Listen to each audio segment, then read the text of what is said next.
ladies and gentlemen, everyone around and in between, in his DebateSensei NFA LD edition. We talk about things that are relevant to competitive debate in the National Forensics Association for the Lincoln Douglas event. I have with me the director of debate at University of Nebraska-Lincoln, Dr. Justin Kirk. Thank you again for joining me. Absolutely. Good to see you again today, Jared. Excellent. Okay, so we're going to be talking about Washburn. I believe we covered this last season, but I think that might have been with Chad. Mm-hmm. And so I haven't been to a lot of NFALD tournaments, and so I think I forgot some of the details. Let's start with a little bit about what the significance of this tournament is. So first off, what position does it play in the overall season of NFALD? Yeah, so the Washburn warm-up has been around since, I think, my second year here at the university, since they've kind of switched over to NFALD about 6 years ago. And it is, I think, for all intents and purposes, a pretty major season opening tournament, especially given the fact that the tournament that typically happens the week after Washburn, Western Kentucky's fall tournament, which also includes the round robin, has been moved to the spring. I think this year Washburn kind of played a much more outsized role than it normally does in kind of shaping argument selection, people's preparation for the season, things like that. Typically, this is kind of the first tournament where you get a glimpse at what are the cases going to be on the topic, the scope of the topic, what judges are starting to feel about topicality, which apps belong or don't belong in the topic. And really for, I think, most teams, this is your first read on what kind of work you're going to have to do to be successful throughout the season. I also think it's pretty significant in the fact that they kind of made the decision after COVID to move completely online for this tournament. Really? As far as I understand, the intent moving forward for the Washburn warm-up is for this to always be offered as an online option at the beginning of the season. Maybe just as a kind of, I don't know all the reasons, but for us, it really helps to kind of give us an on-ramp to the season for in-person competition. And it almost feels like a preseason kind of work session because we're all together on campus together doing work, research, etc. And the last thing I would say is that I think Washburn's really important for teams that are uncertain how often they're going to be able to travel in the fall. If they're looking for bids for nationals early, this obviously is the first opportunity to get bids to nationals. And there's definitely some squads out there that are splitting between NFALD and other formats right now, NDT-CETA, IPDA, right? And so thinking about that, this tournament really serves a function for those teams that are doing multiple formats to kind of get out, see what the NFALD community is doing, and get some bids early on in the season. So if you want to shift focus, you can. Okay. What's the what's the bid process like for NFALD? How do you qualify? So the bid process is pretty straightforward for NFALD, and I think it was designed to give the most number of students the capacity to qualify and attend the national tournament, and B, to just simplify the process. So in order to get a qualification for nationals, you have to clear in a division that you are qualified for at any tournament. So if you're a junior varsity debater that is qualified to debate in junior varsity at a particular tournament and you get into out rounds, you've got your bid to nationals. The same is true of novice debate, same is true of open debate. So if you're entered in a division at a tournament that you meet the requirements for, and those can change from tournament to tournament because they're invitational, specifically the novice division, sometimes it's just limited to first year students, sometimes it's just limited to first year in college, right? So depending on what those definitions are, it might change the makeup of the pool, but the rules on how you get your bid always stay the same. So I kind of I don't want to go too far off on this, but let's say somebody qualifies as a novice, but then they just go to a bunch of tournaments, and then do they get bumped up to JV by the time that nationals happens? So nationals does not distinguish between novice, JV, or varsity at the national tournament in prelims.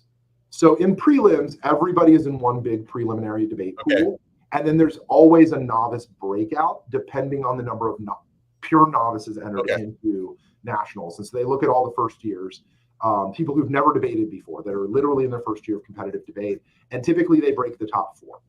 So you'll have a novice semifinals at nationals and then a novice finals at nationals. Okay, cool. The other thing I will mention is if you don't clear at a tournament, let's say, because Washburn said we're going to clear to quarters regardless of record, Oh. Say the 9th seed was 4-2 after 6 debates. If you finish a tournament with a winning record, you get a bid to nationals regardless of whether or not you made it to elims.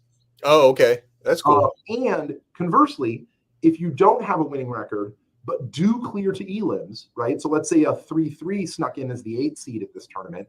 It looks like there was a clean break between the top 8 and everybody else. The top 8 all had winning records. Everybody else didn't. But let's say the 9th seed was actually the 8th seed, right? And there was an extra 3-3. That person would also get a bid to nationals because they cleared. Even if you only went 3-3, if you cleared at the tournament, you get a bid. And then bids are allocated based on the size of the pool. So depending on how big the pool is, you get either 8 bids or 16 bids or 32 bids, etc.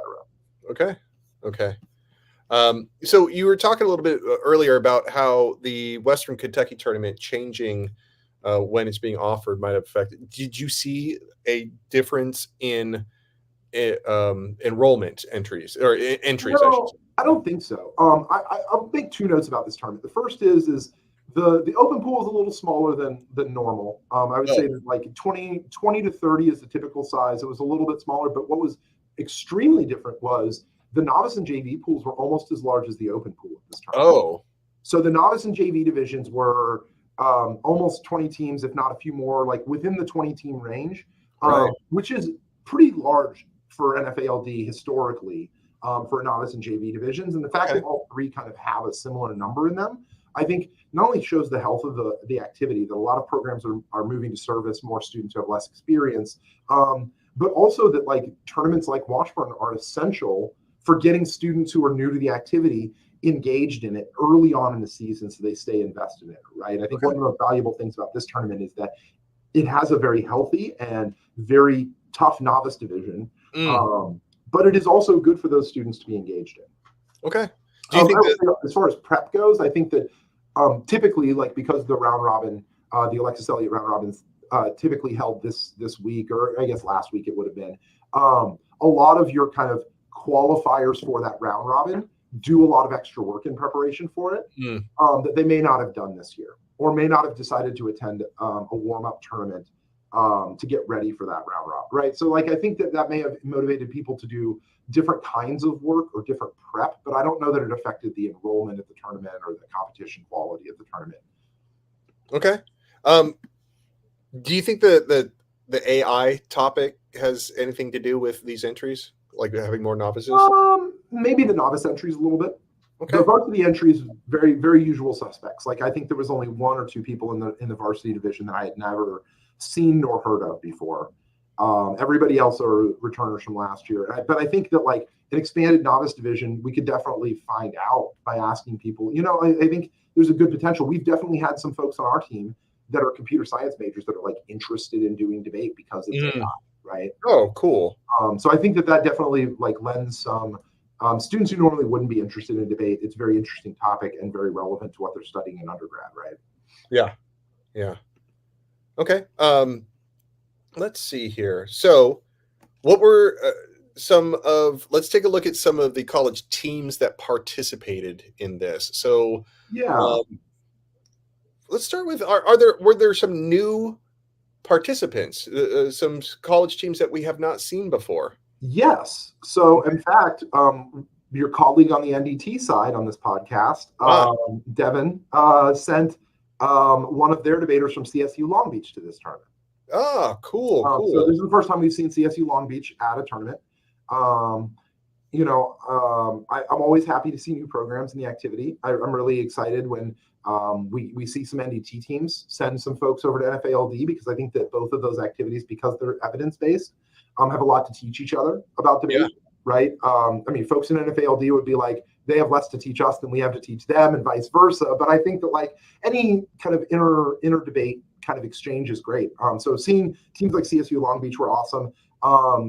Kansas City, Kansas Community College had a debater in the pool. They're typically an NFA-LD team, but I think they've been kind of doing IPDA, some NDT stuff. So seeing them back at NFA with a debater in the pool was great.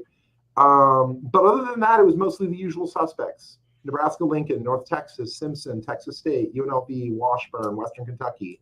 All those schools were well represented here. Okay. And then let me see. I think Lewis and Clark, Illinois College, Texas Tech. So, I mean, basically a lot of the similar teams that would come to this tournament year to year showed up again this year. So I wouldn't say that there's a huge change in like makeup or dynamic of the schools that were attending this year. Okay. Looks like Washburn, the host schools, got probably the biggest entry. I'm looking at the different divisions. They are just large and in charge there, huh? Yep. And I think that it's really nice to see a team come back after winning nationals and winning sweepstakes at nationals. Yeah. Just loaded for bear. You know, I mean, Nice. It motivates folks like me who are on the opposition teams to like buckle down and remind our debaters that like there's a really good, strong defending national champion out there. Mm-hmm. But yeah, they have a lot of really good seniors this year.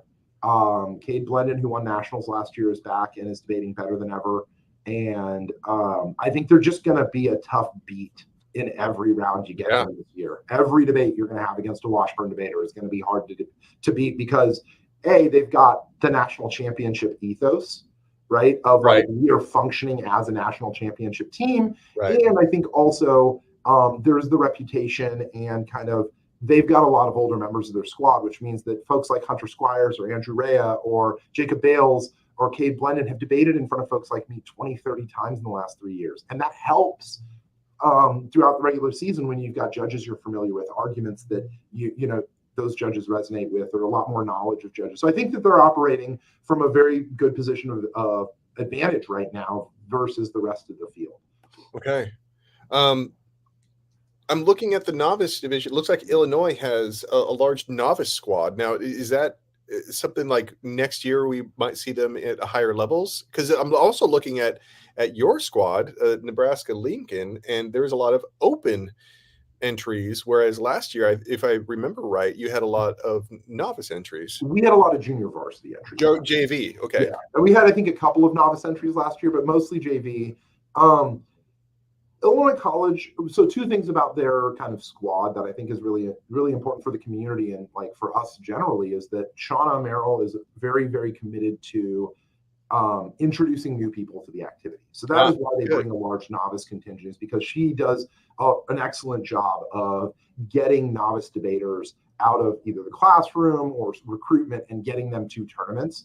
And really actively pushes for expanded novice engagement. I think this weekend, this tournament we're going to, they have 6 debaters in the novice division. Nice. Right.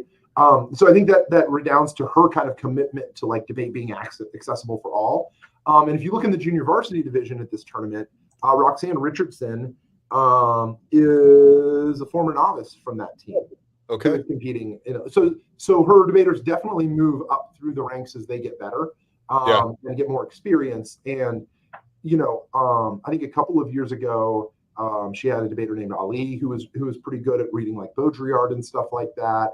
And so one of the things I love about that squad is you'll see these debaters develop year after year after year and get much better season to season. So Illinois, huge novice program, but also really good at translating that into kind of moving up through the divisions and producing kind of a model for debate that I think a lot of people should kind of incorporate. Okay. So let's take a look at let's take a look at some of the overall. So as far as standout college teams, like the overall break for all different divisions. I mean, I think the standout, the easy one to see is Washburn is just doing great. My goodness.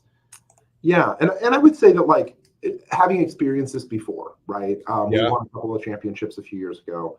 And when you come into a season off of a national championship, you're just operating at a different level than others. Yeah. You're basically like everything we did last year worked really well. Let's keep operating that way. And I think the big switch for them was not just their debaters getting more experience and becoming juniors and seniors, but also they've started to win a lot more close debates, I've noticed, in paying attention to like the brackets, right? And I think the Washburn debaters are winning those kind of 50-50 debates where small things make a difference. And so they're seeing a lot more success as well, because I think as you get more experience and as you kind of function as one of those teams at the top level and continually do so like Washburn does year in, year out, those marginal changes in debates tend to have a bigger impact on your success. I also just think that like they came this year at this tournament with a bunch of arguments that were just core of the topic. Okay. And easy to understand why they're important arguments to talk about on this topic. Big affirmatives with really good evidence. Like I judged Cade Blendon in round 6, and like I thought that the arguments made in that debate were really good. The evidence was good. Cade's affirmative is just a big center of the road affirmative. Like, I just won Nats. I've got a good case. Come beat me. And I think that attitude itself is evidence that they're not only researching the part of the topic that is like a center part of the topic, but also they're winning a lot of debates against very good teams that they have, competed against in the past. So they're prepared and know what they're doing 100% of the time in these rounds now. And I think, not to say that they like, it's one of those experience things. As your debaters get older, they know how to navigate the like judge argument kind of nexus that you have to in debate. And, having someone like Cade on your team to teach your younger debaters, right? Washburn had a big novice entry and a big JV entry as well, to teach those debaters with less experience. Here's how you get this argument to win debates is really helpful. And so I think that one of the reasons they're seeing a lot of success is because they're having seniors and juniors just feed all that information and all that success back into the rest of the team. All right. Well, I mean, like, I just don't want to talk about Washburn the entire time, but the last thing I just want to point out is like every division, they had somebody in they had somebody in the final round or they're closing out. Mm-hmm. Right now, is that why it only went to semis and open? Yes, yeah, because Cade and Andrew won their semis debates.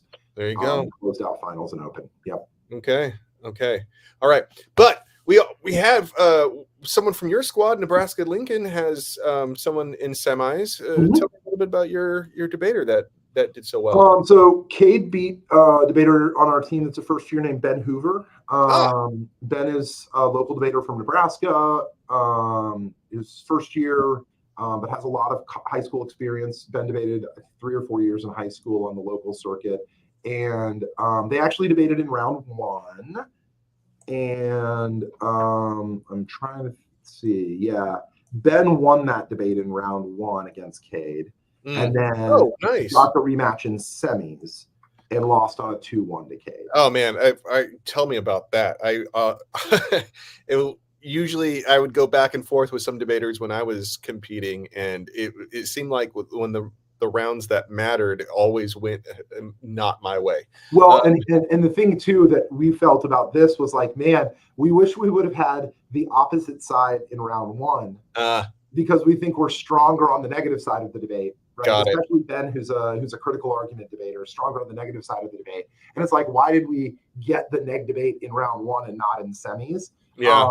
Because you're always like, man, we probably would have been a lot closer to winning that debate had you flipped the side constraints in those 2 rounds. Yeah. But at the same time, like it's an elim debate against the national champion. Right.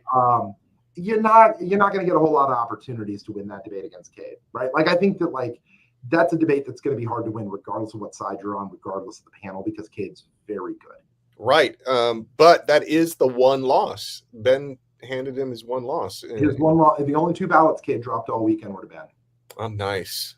Excellent. Well, that's an accomplishment. Not only that, but your other teams were going 3-3, right? Yeah. It's a tough tournament. I think part of it is we started school a week later this year. So we started the last week of August instead of the 3rd week of August. And so, nobody's, as a coach, you never make excuses, but I think one of the factors in our kind of performance was typically we have a little more lead time to get ready for tournaments and stuff.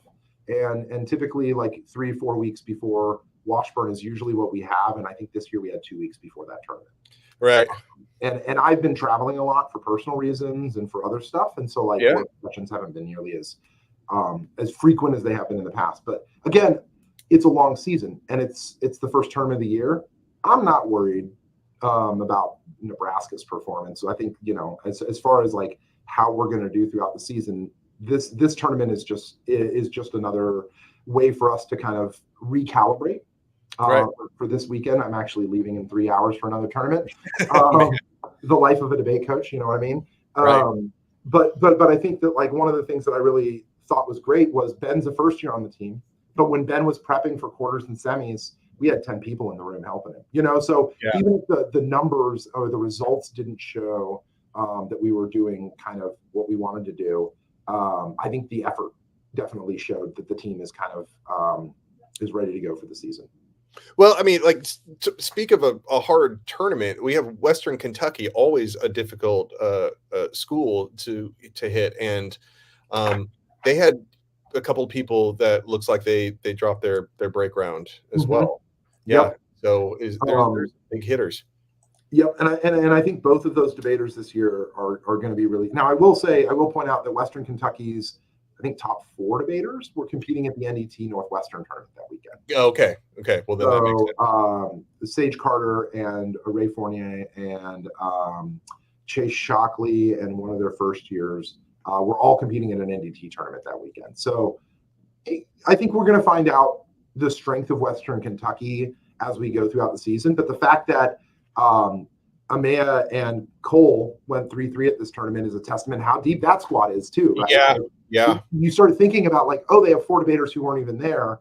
And so when you're thinking about who should we be prepping for, or who's going to be the big dogs on the circuit this year, obviously Washburn from their results. But I think Western Kentucky has not yet shown what their strength can be this year. Okay, so a couple of other honorable mentions knocking on the door, breaking, was Kansas City, Kansas. They're bringing the heat for a community college, and Lewis and Clark also look like they just missed the cut. Yep. Kansas City, Kansas, I think Quinn is a first year. A lot of potential. I know that Quinn did a lot of work and helped out at the online debate camp this summer for LD. So I think they're going to be a very good, tough round by the end of the year for sure. Right. Like I hesitate to like qualify people as like going to be good. I think of it as like, how hard is this debate going to be? Yeah. Going into that debate. And Quinn's going to be a really tough debate. Ann Smith from Lewis and Clark has always been a tough debate. Right. And so I think both of them being just kind of on the outside of those break round, or like losing those break rounds or being 3-3 is just evidence that they're going to be hard to debate all year, Yeah. So couple of other honorable mentions were from the people who did break. So we have Simpson, Florida State, and Texas State. I want to make sure that everybody who broke at this difficult tournament gets a mention. Simpson, Ryan Magelhays, excellent debater, going to be at the tournament this weekend as well. It's going to be a tough round for our students who are traveling this weekend. But I actually judged round 6 between Ryan and Cade, and it was an excellent debate. Right? Okay. A debate that I probably expect will be like a quarterfinal, semifinal debate at nationals this year. Right. Ryan's a senior, Cade's a senior. They're both excellent at what they do. The debate was clean and technical and really fun to watch. And then Taylor Tate is another debater I've always been really fond of judging, just like really thoughtful arguments. Critical debater, uses a lot of critical literature in their work. Rolling up with a pretty big critical law enforcement app about banning AI in all of law enforcement, which I think is a really solid argument to start the season with. And then Sebastian Gloss from Florida State was tough last year, will be tough this year. I mean, and all 3 of these debaters are kind of Ryan or Sebastian and Taylor a little bit more so. They're all critical debaters in the sense that they all read either structural violence or epistemology or ontology arguments. And Sebastian, I think, is only going to be harder and harder to debate as the year goes on as well, because those top 8, that's a really good example, like a good kind of section of like where I think maybe minus 1 or 2 debaters quarterfinals might be at nationals. So all those folks are folks I think will easily clear at NFA, or at least have a shot to easily clear at NFA. All right. So I want to start including a little discussion that generally, not even about who made what arguments, but just what arguments are out there. What did we see at this tournament that might have been, I don't know, fairly memorable, or maybe thinking to yourselves like, okay, they've established sort of like the bullseye of the topic. This is what you got to be ready for these arguments if you're coming in to these tournaments. I will say that we as a squad had no idea what this topic was going to look like going. Right. Right. We had some good guesses and we wrote some affirmatives thinking like these are well within the topic and we think these are going to, but it turns out like the debate community had very similar reactions to looking at the topic that we did. And we actually were not that far off on what potential affirmatives might be read, what potential disads. I'll say standout arguments. Cade's affirmative was excellent. Okay. Reading through it after round one, I was like, wow, this app is probably not going to change for a long time because the cards are phenomenal. The argument structure is really good. And it's just a core of the topic argument, right? Okay. And basically, there were 5 AFs that got read at this tournament. Okay. Banning facial recognition technology. Got it. Either broadly or in a particular area. I think our affirmative was about K through 12 schools, but other teams are banning it more broadly. Okay. Or other forms of like banning AI in law enforcement. So I think Lewis and Clark was reading one about gunshot detection. Taylor Tate was reading one more broadly about law enforcement. But those 2 or 3 smaller AFs, one bigger AF in the law enforcement area. Banning artificial intelligence in nuclear command and control was a big AF. That was one that we thought would be pretty likely because last year's topic was nukes. And the number of articles on nuclear AI is pretty expansive. And so we figured that's a huge resource for people. Banning lethal autonomous weapons or banning autonomous weapons was another big affirmative. And then banning deepfake election materials or deepfake pornography was the last kind of major case that we saw this weekend. And there were a few other, but I would say that like for the majority of teams, they fell into one of those 4 or 5 cases this past weekend. And in thinking about like how to prepare for the topic, I would say, you know, one of the things you can do is very easily gauge that this topic is somewhat limited. And people think that the word prohibition means a very specific set of things. And one of the things that we considered as a topic committee of how that would be a limiting factor has worked out. Okay. On the inside, not much critical literature has been kind of developed or read that is new. Okay. Right? Heard the CAP K, heard settler colonialism K, right? Not a whole lot of stuff. The disads were pretty predictable, right? There's a business confidence disad. I think we heard an economy disad, an elections disad. Maybe a politics disad, although I don't remember the specific scenario of that disad. I think the thing that's going to be interesting and innovative this year, and this is where I saw some really good arguing, is in the counterplan realm.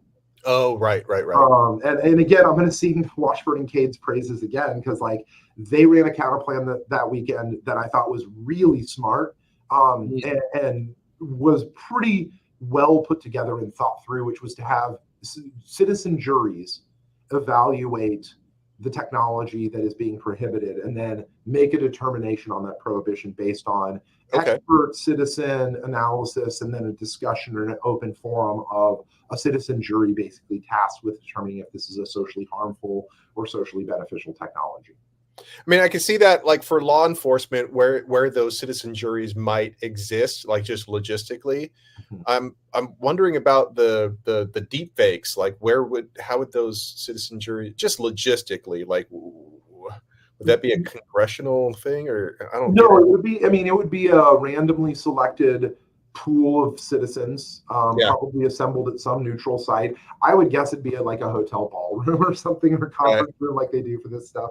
And then they would just be given documents. They would hear expert testimony. They could like request technical documents, have NIST come in, the National Institute of Science and Technology, to like explain some stuff. And they could take as long as they want and then kind of make a decision about that. Okay. And I thought the way it was explained in the debate was like taking this decision out of the hands of everyday citizens really undermines some of the central features of democracy that a deepfakes affirmative is trying to resolve, right? So in this particular debate, Ryan Magalhaes was reading a deepfakes affirmative that had an elections advantage. And one of the primary arguments that Cade was going for was like, you can't kill democracy in order to save democracy. Okay. Citizen juries are kind of at the forefront of democratic decision making. Got to incorporate them if you want to have an app that kind of preserves democracy. Okay. I wanted to circle back really quick before we ended this thing. You were talking about the word prohibitions is kind of working out as you wanted. Were there any topicality positions on that particular word? Yeah, I think that one or two people kind of skirted whether or not they were a prohibition or a regulation. Okay. You know, and I didn't judge any of those debates, and I didn't see anybody go for T. Okay. I know we went for it in a couple of rounds and were unsuccessful going for it in a couple of debates. Part of that is, I think, because the word prohibition is so specific about what it has to be, that will be less of a concern as the year goes on than is this actually an automation app, right? Yeah. Is this actually a privacy app? Is this actually a law enforcement? You're going to see a lot more topicality debates over the areas, I think. Okay, so those three categories are more likely to be the sort of jumping off point for topicality. Yeah, I think so, because I think there is definitely a question on deepfakes as to how private that information is before it gets incorporated into AI. That's definitely an argument we were thinking about writing over the weekend, was like, deepfakes are not produced using private information. They're almost always produced using publicly available information. Right. And so whether or not it fits into the privacy category is, I think, a question of interpretation. And that's exactly where you want to have a T debate, is somewhere where it is open for interpretation, because there's room to persuade judges on it, right? Okay. Well, hey, it sounds like this first tournament is it's yielding a lot of information. Having 4 AFs or 5 AFs to kind of juggle is a little bit different than last year, where it seemed to kind of boil down to 1 or 2, really. And so that's nice, and it's kind of awesome to see how this first tournament really sets the tone for the entire season. Yeah, and I would say one last thing about setting the tone for the entire season. All like praise to the people who run this tournament, Stephen Double D and Shanna Carlson. Like, it's efficient. Everything runs basically on time. There's no surprises at the tournament. And I think for a first tournament experience for a lot of students coming to college LD, especially doing an online format where there's a lot of moving parts going on, they always run an excellent tournament. Okay. Like, as a squad, we are always excited to go to Washburn because we know what to expect. It'll be a well-administered tournament. So even if even in years it's not as big as this, or the topic isn't as conducive, I would encourage people to attend this tournament just because it's a great way to get the season started. Nice. You know what? I think I might include that into the list of talking points anytime that we are covering a tournament recap. Like, let's start by acknowledging who ran the thing. Yeah, because running a tournament's not easy, and nobody really thanks you for running a tournament. It's kind of it's an obligation of most teams that they try to fulfill if they can, you know? Yeah, absolutely. Well, thank you again.